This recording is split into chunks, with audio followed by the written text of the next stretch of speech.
I'm here to meet Hywel Griffiths, and Hywel is a geographer and poet. So Hywel, where are we at today? Well, we've come to Llyn in North Pembrokeshire today, and we're on the banks of the western Cleddau, or in Welsh, Cleddau Wen. We're very near the source of the western Cleddau today, and we've come to this kind of wetland environment that the river flows through. And what is this project that you're working on at the moment with WWF? Well, it's a project, collaboration between Literature Wales and WWF Cymru, called Lle, or Lit in Place.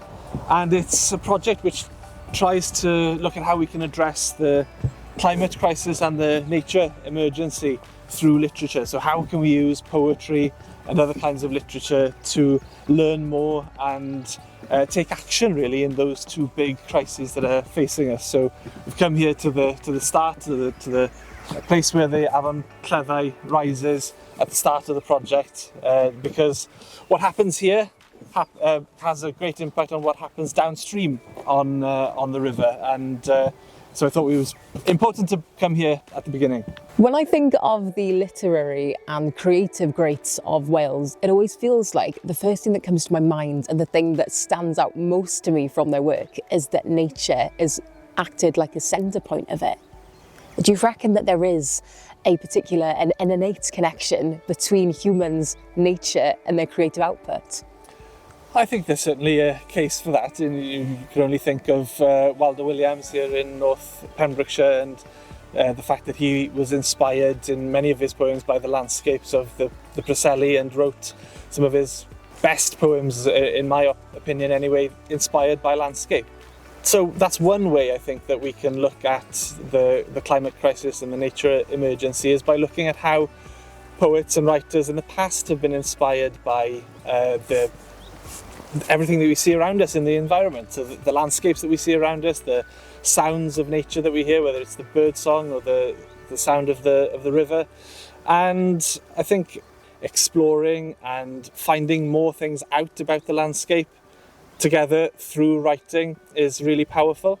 And I think through doing that, I think my hope is that we kind of foster a more protective and a more respectful attitude towards rivers particularly, and the landscape more generally, and perhaps put ourselves in the position of a fish or a mayfly in the river, and to try and give them a voice, perhaps even to give the river itself a voice in our work. So I think there's all kinds of ways in which literature can bring us closer to the environment, and I think it's a really powerful way of doing that. For sure, we can hear the river just behind us, but I reckon if we go a bit closer towards her, we can see what she's trying to tell us and what we can include in this poem.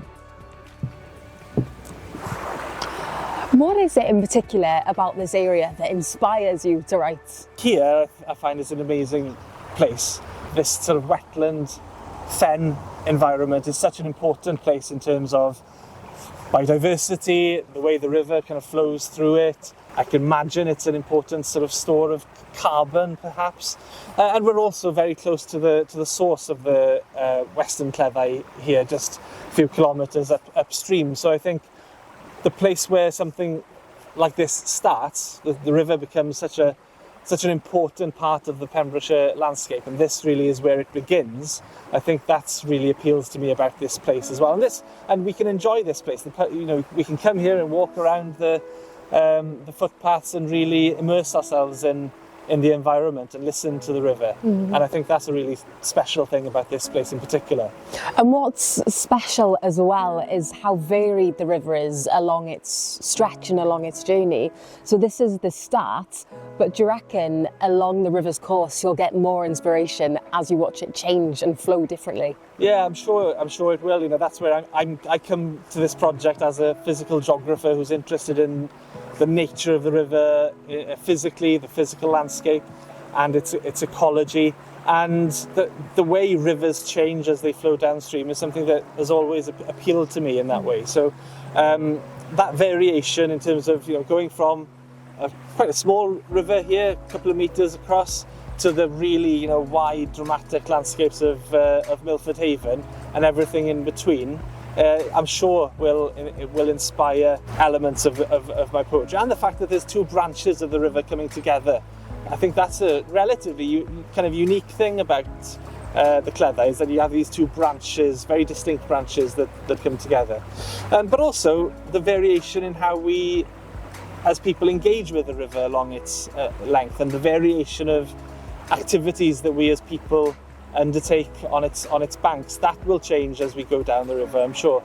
And again, coupling that with the physical environment, I'm really excited to start writing about that, and to start writing with other people about that as well. What is it that you're hoping that the participants in this project are going to take away from being part of it?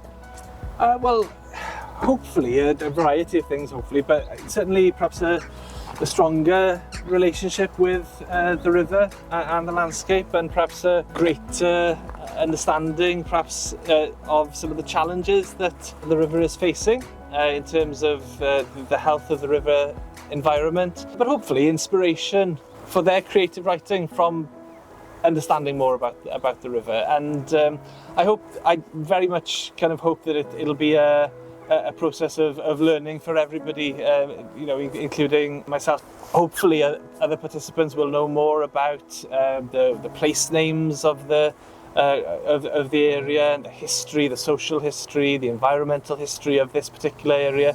So I'm very much looking at it as an opportunity to learn together and to create something together, and to bring all of our different perspectives together in these workshops. And hopefully in decades to come we won't be having to worry about the levels of pollution in the river.